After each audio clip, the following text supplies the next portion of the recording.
Assalamualaikum warahmatullahi wabarakatuh. Kami dari kelompok 10 Pendidikan Bisnis kelas A yang beranggotakan Nur Khalifah, Nurul Azizeh, Rizka Denia, Nurjana Fitri Ramadan, dan saya Fira Kurniasih.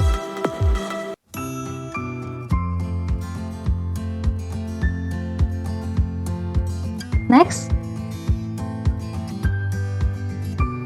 Kali ini, kami akan membahas mengenai pemasaran global dan internet dan komunikasi dengan konsumen global. Next. Saya Fira Kurniasih akan membahas mengenai internet dan pasar global. Next.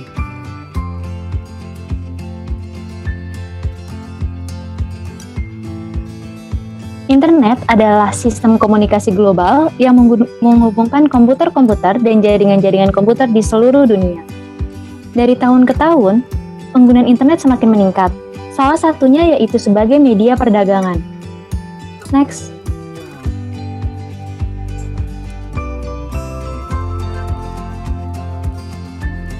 Terdapat beberapa manfaat yang diperoleh perusahaan dan konsumen dalam melakukan transaksi melalui internet.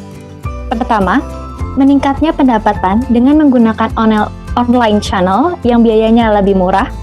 Kedua, mengurangi biaya-biaya yang berhubungan dengan kertas, seperti biaya pos surat, percetakan, report, dan sebagainya.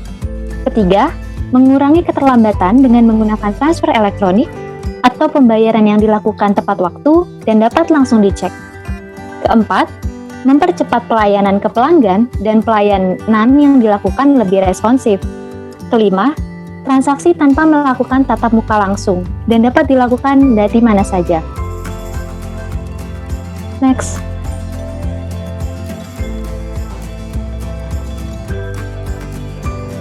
Berbeda dengan transaksi perdagangan biasa, berikut adalah beberapa karakteristik transaksi e-commerce.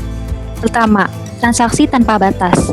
Dengan adanya internet, para pengusaha dapat memasarkan secara internasional dengan membuat situs web atau memasang iklan di situs internet yang 24 jam. Dan tentu saja, pelanggan dari seluruh dunia dapat mengakses situs tersebut dan melakukan transaksi secara online. Kedua, transaksi anonim. Penjual tidak memerlukan nama dari pembeli selama pembayarannya telah diotorisasi oleh penyedia sistem pembayaran yang ditentukan, yang biasanya dengan kartu kredit. Ketiga, produk digital dan non-digital. Produk digital seperti software komputer, musik, dan produk lainnya yang bersifat digital dapat dipasarkan melalui internet dengan cara mendownload secara elektronik. Selain itu, melalui internet juga dapat membeli barang kebutuhan hidup lainnya. Keempat, produk barang tak berwujud.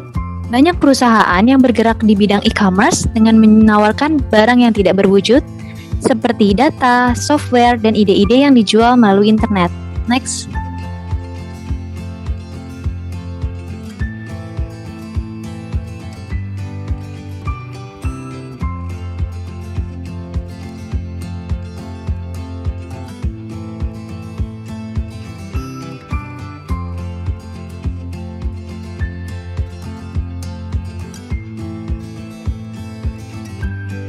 Terdapat dua jenis e-commerce secara umum. Pertama, business to consumer e-commerce, yaitu e-commerce antara usaha dan konsumen secara langsung, di mana konsumen dapat akses yang luas pada produk dan jasa yang ditawarkan secara online. Usaha juga mendapatkan akses pada pasar dan konsumen yang secara luas secara global. Contoh B2C yaitu Amazon.com. Kedua, business to business e-commerce, yaitu e-commerce antara usaha dan usaha. Melakukan transaksi antara usaha secara elektronik mempunyai banyak keuntungan, seperti lebih cepat, lebih nyaman, dan lebih efisien. Next.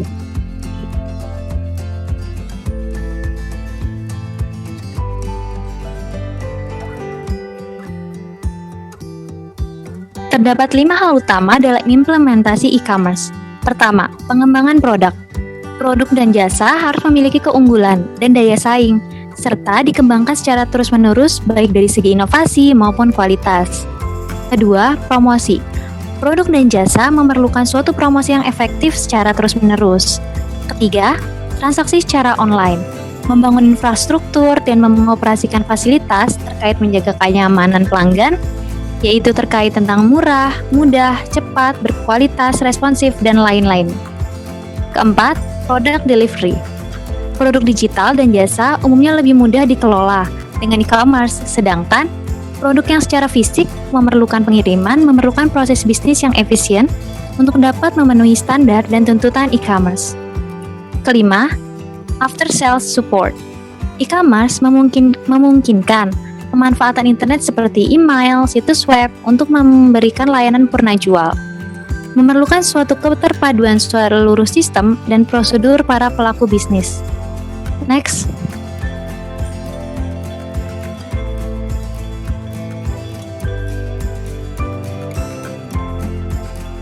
Terdapat beberapa jenis pangsa pasar e-commerce. Pertama, one-to-many, yaitu pangsa pasar di sisi penjual, supplier utama yang menentukan penawaran katalog, produk, dan harga. Kedua, many-to-one, yaitu pangsa pasar di sisi pembelian, menarik beberapa supplier menjadi rekan bisnis untuk melakukan pertukaran penawaran pada bisnis dari pembeli utama. Ketiga, some-to-many, yaitu pangsa pasar distribusi, persatuan supplier utama yang mengombinasikan katalog produk mereka untuk menarik audiens pembeli yang lebih banyak. Keempat, many to some, yaitu pangsa pasar peroleh, persatuan pembeli utama yang mengombinasikan katalog pembelian mereka untuk menarik lebih banyak supplier dan kemudian lebih berkompetisi dan harga pun menurun. Dan terakhir, many to many, yaitu pangsa pasar pelelangan yang digunakan oleh banyak pembeli dan penjual yang bisa menciptakan berbagai pelelangan pembeli dan penjual sehingga harganya optimis dinamis. Next.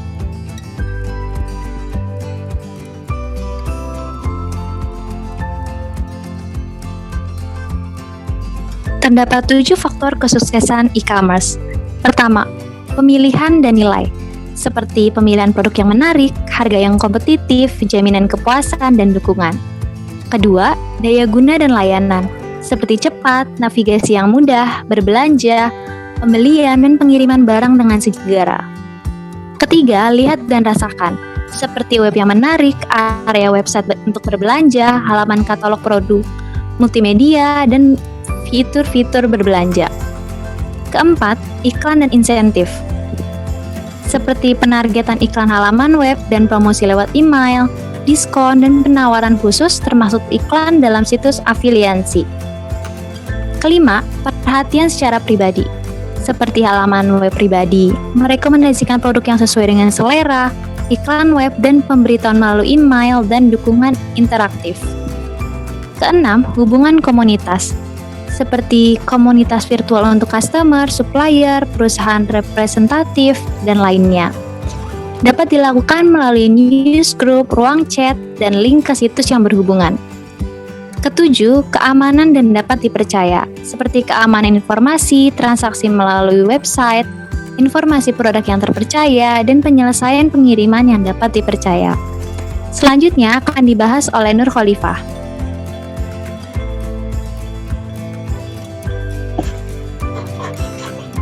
Saya Nur Khalifah akan membahas mengenai hambatan struktural global.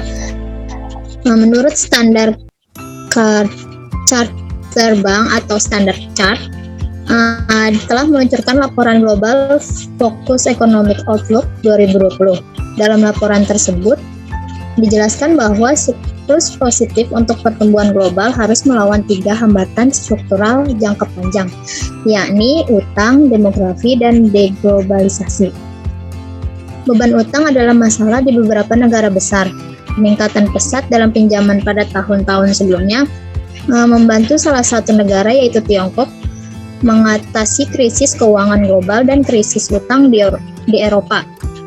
Tetapi utang yang dihasilkan akan menjadi hambatan bagi pertumbuhan di tahun-tahun yang mendatang. Tidak hanya utang, banyak negara di dunia yang akan mengalami tantangan pertumbuhan akibat populasi yang menua, seperti negara Jepang, Italia, Jerman, Thailand, Hong Kong, Taiwan, Korea Selatan, dan Singapura.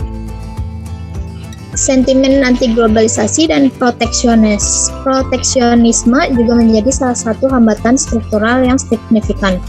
Selain ketegangan perdagangan Amerika Serikat dan China, yang telah menjadi salah satu catatan utama pemerintahan Trump, Amerika Serikat juga telah bergeser ke arah sikap yang lebih proteksionis sejak 2008. Nah, negara-negara berkembang merupakan yang paling berisiko dari deglobalisasi lebih lanjut, setelah sebelumnya menerima manfaat terbesar dari pertumbuhan yang didorong oleh ekspor dalam 2 dekade sebelumnya. Next.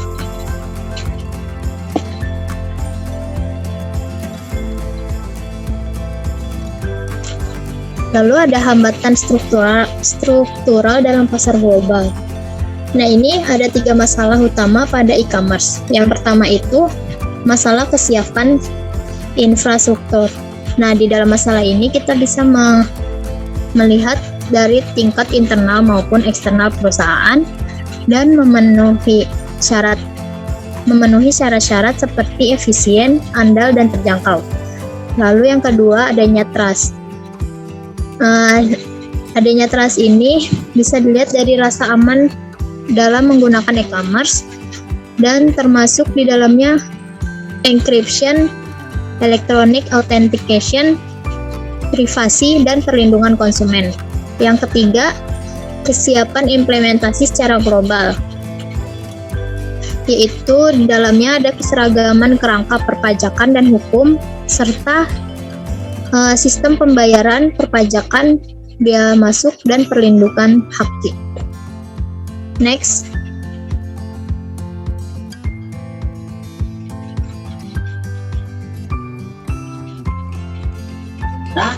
Lalu di sini ada kendala pemanfaatan e-commerce di pasar global. Yang pertama itu bandwidth suara, data, image, dan video. Yang kedua ada kendala konfigurasi jaringan. Yang ketiga ada kendala konsistensi. Yang keempat ada kendala keamanan.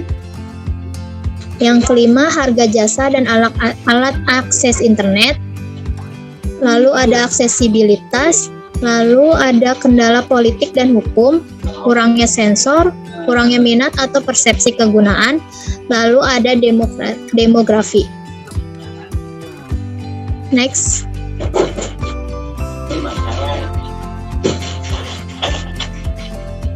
Selanjutnya akan dijelaskan oleh Nurul Azizeh. Terima kasih Nur Khalifah. Selanjutnya saya Nurul Azizeh akan membahas mengenai penggunaan internet untuk memahami konsumen global. Next. Jadi di sini ada pengertian mengenai internet marketing.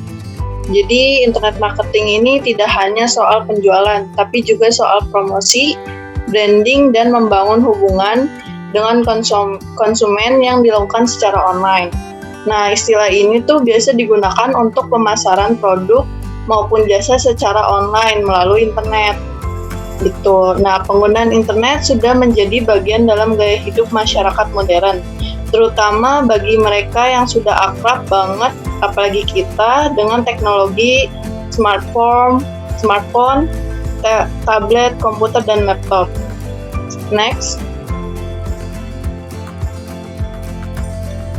Selanjutnya di sini ada keuntungan internet marketing. Jadi keuntungannya itu yang pertama lebih mudah dan hemat biaya. Maksudnya itu melakukan kegiatan pemasarannya jadi lebih mudah, tidak perlu menggunakan tidak terbatas dengan ruang dan waktu, bisa dilakukan dengan di mana saja dan kapan saja gitu.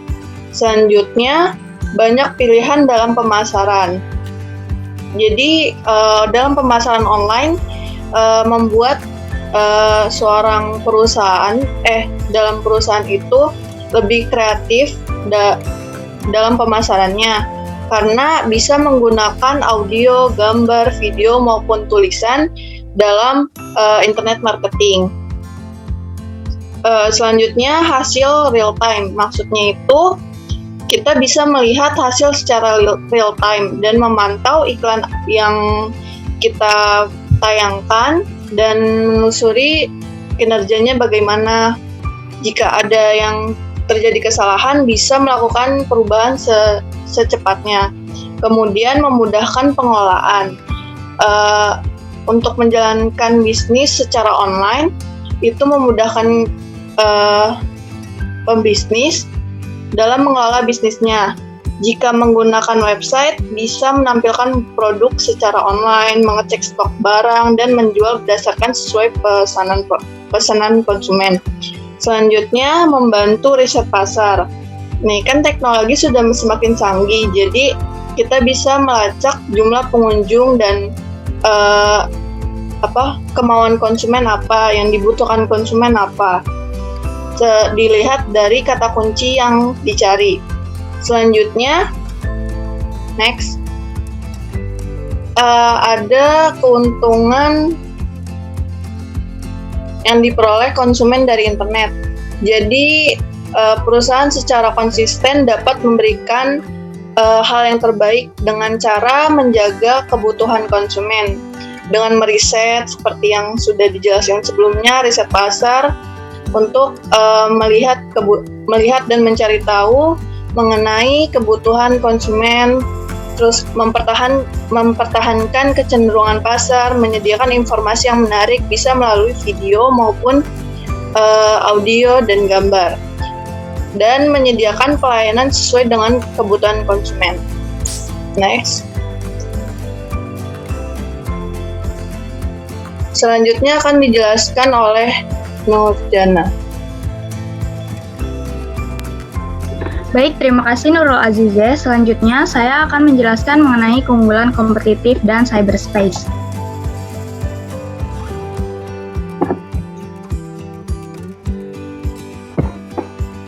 Keunggulan kompetitif ialah kemampuan yang diperoleh melalui karakteristik dan sumber daya suatu perusahaan untuk memiliki kinerja yang lebih tinggi dibandingkan perusahaan lain pada industri atau pasar yang sama. Ketika sebuah organisasi melakukan sesuatu yang tidak dapat dilakukan oleh pesaing atau memiliki sesuatu yang diinginkan pesaing, hal itu dapat disebut sebagai keunggulan kompetitif. Normalnya, sebuah organisasi itu mampu mempertahankan keunggulan kompetitifnya hanya untuk periode waktu tertentu. Biasanya, para pesaing akan meniru atau mengalahkan keunggulan kompetitif organisasi tersebut. Jika terjadi demikian, keunggulan kompetitif organisasi menjadi usang, dan sadar atau tidak, pesaing akan mengalahkan organisasi tersebut. Oleh karena itu, perusahaan harus berupaya meraih keunggulan kompetitif yang berkesinambungan. Next. Selanjutnya ada keunggulan kompetitif dari internet. Internet itu memberikan navigasi yang lebih cepat, lebih lengkap, lebih nyaman, dan juga lebih murah. Next. Navigasi ini memiliki 3 dimensi jasa, yaitu yang pertama ada jangkauan. Jangkauan ialah akses dan hubungan. Dari segi produsen, jangkauan dapat berarti seberapa besar dan seberapa banyak pelanggan yang dapat dijangkau, serta seberapa jenis barang yang dapat ditawarkan. Sedangkan dari segi pelanggan, jangkauan dapat berarti berapa banyak pilihan barang yang tersedia dan berapa mudah mengetahui hal tersebut. Jangkauan adalah suatu hal yang sangat membedakan antara bisnis elektronik dan bisnis fisik yang merupakan keunggulan kompetitif utama dari e-commerce. Yang kedua adalah afiliasi. Yang dimaksud dengan afiliasi di sini adalah keberpihakan pada suatu pihak. Ini memang tidak begitu nyata pada bisnis fisik, tetapi mulai tampak pada bisnis elektronik. E-commerce cenderung untuk lebih berpihak pada konsumen dibandingkan dengan bisnis fisik, karena perkembangan teknologi informasi yang digunakan justru meningkatkan jumlah dan mutu informasi dan juga keterbukaan. Hal ini tentu saja lebih menguntungkan bagi para pelanggan. Pelanggan akan lebih berkuasa daripada produsen dibandingkan masa perdagangan fisik. Selanjutnya ada kekayaan. Kekayaan adalah kedalaman dan terincian informasi mengenai barang atau jasa yang dapat diberikan oleh produsen kepada para pelanggan, ataupun juga kedalaman dan keterincian informasi yang dikumpulkan mengenai para pelanggan. Dalam e-commerce, perusahaan pada saat ini memang belum berkompetisi penuh mengenai kekayaan informasi ini, namun diperkirakan akan menjadi salah satu keunggulan kompetitif yang besar di kemudian hari. Kekayaan informasi ini makin lama akan makin berkembang dan lebih lengkap. Next. Selanjutnya adalah cyberspace. Cyberspace ini adalah media elektronik dalam jaringan komputer yang banyak dipakai untuk keperluan komunikasi satu arah maupun timbal balik secara online atau terhubung langsung. Dunia maya ini merupakan integrasi dari berbagai peralatan teknologi komunikasi dan jaringan komputer yang tersebar di seluruh penjuru dunia secara interaktif. Cyberspace juga dapat diartikan sebagai suatu imaginary location atau tempat aktivitas elektronik dilakukan, dan juga menjadi sebuah masa virtual yang terhubung melalui komunikasi yang terjalin dalam sebuah jaringan komputer. Selanjutnya akan dibahas oleh Rizka Denia. Baik, terima kasih kepada Nurjana Fitri. Selanjutnya, saya akan menjelaskan mengenai periklanan global dan budaya. Selanjutnya,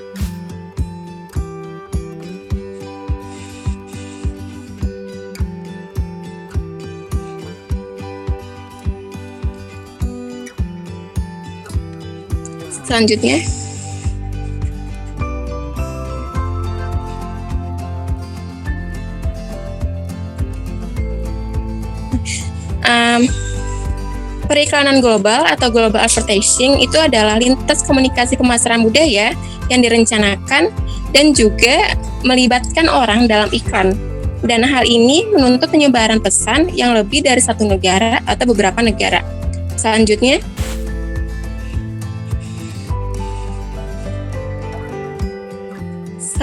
terdapat dalam membuat periklanan global, perusahaan harus memperhatikan beberapa hal atau tantangan. Pertama, ada hukum. Undang-undang yang mengatur iklan pastinya berbeda-beda setiap negara. Misalnya, iklan terhadap obat-obatan itu di setiap negara adanya dibatasi atau juga dilarang. Terus juga iklan mengenai mainan, tembakau, dan juga minuman keras ada juga di beberapa negara dilarang. Dan juga misalnya di negara Prancis sampai saat ini pemerintah Prancis itu melarang iklan TV untuk mengecer penerbitan bioskop dan juga pers. Iklan dikendalikan untuk mengecualikan kata-kata yang tidak senonoh atau uraian menakutkan, mengejutkan, pakaian atau tarian yang tidak senonoh, adanya uraian kebencian atau balas dendam, ejekan etnis, dan juga serangan terhadap persaingan. Yang kedua ada bahasa. Bahasa adalah salah satu hambatan utama untuk komunikasi yang paling efektif melalui iklan. Adanya penanganan bahasa yang tidak hati-hati itu dapat menimbulkan masalah di semua negara, karena bahasa adalah salah satu cara agar penyampaian pesannya itu dapat diterima oleh masyarakat. Yang ketiga itu ada budaya. Masalah yang terkait dengan komunikasi dengan orang-orang dalam budaya yang beragam itu menghadirkan salah satu tantangan kreatif yang besar dalam periklanan.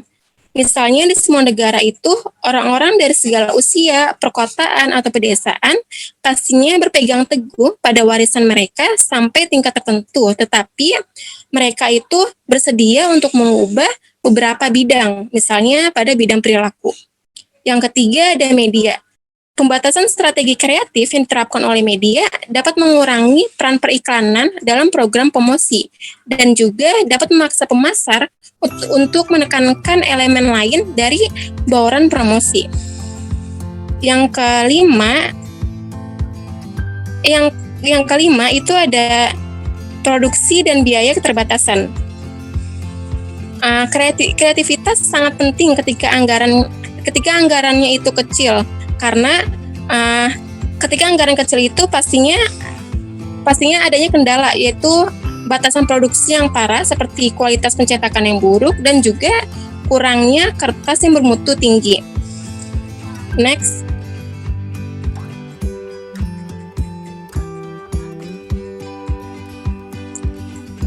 Selanjutnya ada budaya. Masalah yang terkait dengan berkomunikasi dengan orang-orang dalam budaya yang beragam dapat menghadirkan salah satu tantangan kreatif dalam periklanan. Konsumen itu dapat merespon dalam hal budaya, gaya, perasaan, sistem nilai, sikap, keyakinan, dan persepsi mereka. Karena fungsi periklanan adalah untuk menafsirkan atau menerjemahkan kualitas produk dan jasa dalam hal kebutuhan, keinginan, dan aspirasi konsumen dari sebuah iklan yang harus sesuai dengan norma budaya mereka jika iklan tersebut itu menjadi efektif. Misalnya seorang eksekutif periklanan pernah mengatakan bahwa iklan internasional hampir selalu menakutkan, terutama karena orang-orang tidak mengerti bahasa dan budaya. Oleh karena itu, budaya itu sangat diperlukan atau sangat harus dipahami oleh perusahaan-perusahaan jika ingin melakukan iklan secara global.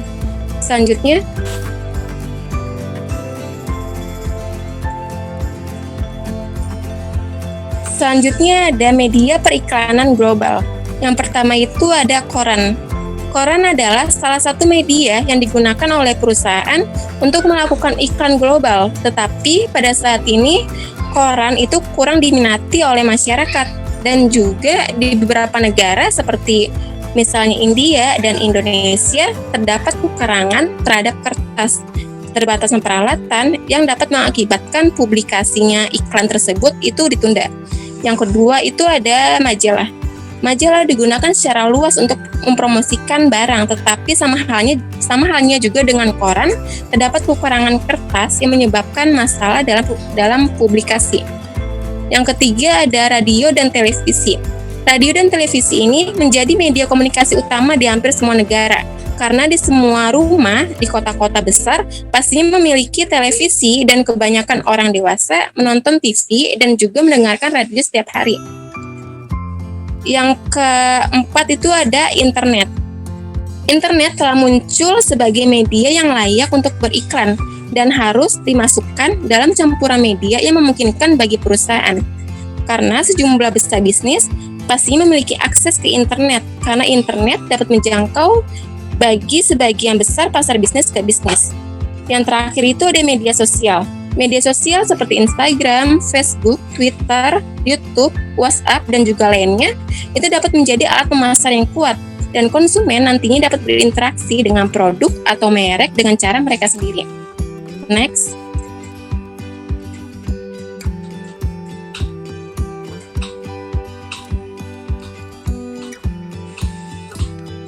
Selanjutnya ada keunggulan dalam periklanan global. Yang pertama, adanya periklanan global itu dapat membangun citra global yang kuat untuk perusahaan dan penawaran di seluruh dunia. Yang kedua, adanya penggunaan citra yang sama di berbagai negara dapat membangun keakraban dan menghasilkan sinergi di seluruh pasar dunia. Yang ketiga, dapat memungkinkan pemanfaatan ide-ide bagus dan juga bakat kreatif secara global. Yang keempat, adanya penyeragaman dengan menggunakan satu kampanye akan memberikan penghematan biaya yang besar. Sekian dari saya, selanjutnya akan dijelaskan oleh Nur Khalifah. Terima kasih Rizka Denia. Selanjutnya saya akan menjelaskan mengenai strategi kreatif. Keseluruhan aktivitas periklanan dan pemasaran adalah dalam rangka membangun kesadaran merek, brand awareness, dan ekuitas merek atau brand equity. Diperlukan kreativitas dalam beriklan agar tujuan yang dimaksud dapat tercapai. Pengiklanan harus memiliki ide kreatif dan cerdik sehingga dapat menghasilkan iklan yang berbeda, unik, dan menarik dibandingkan iklan pesaing. Next.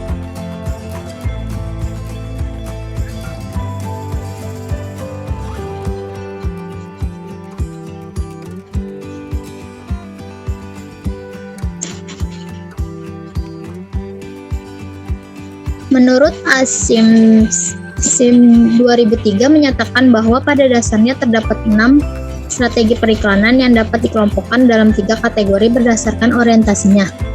Yang pertama itu orientasi fungsional, yaitu strategi periklanan yang berorientasi pada kebutuhan konsumen, pada manfaat konkret, fisik, tangible dari suatu produk yang diiklankan.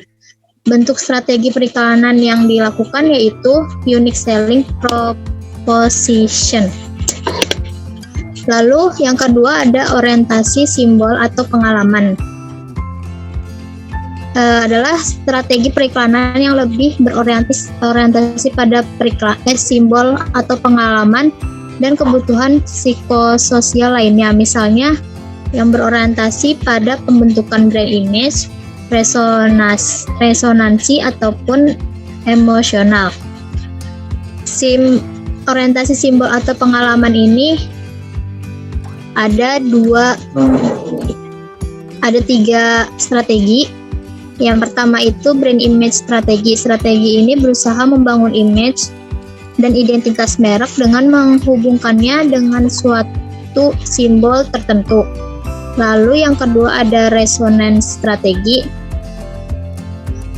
Ini mencoba untuk menghadirkan situasi atau keadaan yang ada dalam kenyataan ataupun khayalan bawah sadar seseorang. Dan yang ketiga itu ada emosional strategi. Strategi ini berusaha untuk menjangkau audiens secara lebih mendalam melalui sentuhan emosional baik, harapan ataupun kegairahan. Lalu yang ketiga itu ada orientasi dominasi kategori produk. Ini kelompok periklanan ini berorientasi untuk mencapai dominasi sebuah merek atas pesaing pada kategori produk yang sama. Lalu ada beberapa strategi. Yang pertama itu generic strategi. Dalam strategi ini pengiklanan tidak menyerukan perbedaan unik mereknya ataupun mengklaim keunggulan mereknya dibandingkan merek pesaing. Namun pengiklan membuat satu klaim yang tuntutannya bersifat generik. Yang kedua ada preemptive strategi. Hal ini dilakukan untuk menunjukkan keunggulan sebuah merek dalam suatu kategori produk tertentu. Bisa jadi merek pesaing juga memiliki manfaat ataupun atribut yang mirip dengan produk kita, namun mereka tidak mengkampanyekan manfaat atau atribut tersebut, maka kita bisa melakukan mendahulunya dengan menjadi pihak yang pertama kali. Next. Selanjutnya akan dijelaskan oleh Nurul Azizah. Selanjutnya mengenai komunikasi integrasi. Menurut Kotler dan Armstrong mengartikan IMC atau Integrated Marketing Communication sebagai konsep di mana suatu perusahaan secara hati-hati mengintegrasikan dan mengkoordinasikan saluran komunikasinya yang banyak untuk menyampaikan pesan yang jelas, konsisten, dan meyakinkan mengenai perusahaan dan produknya. Selanjutnya,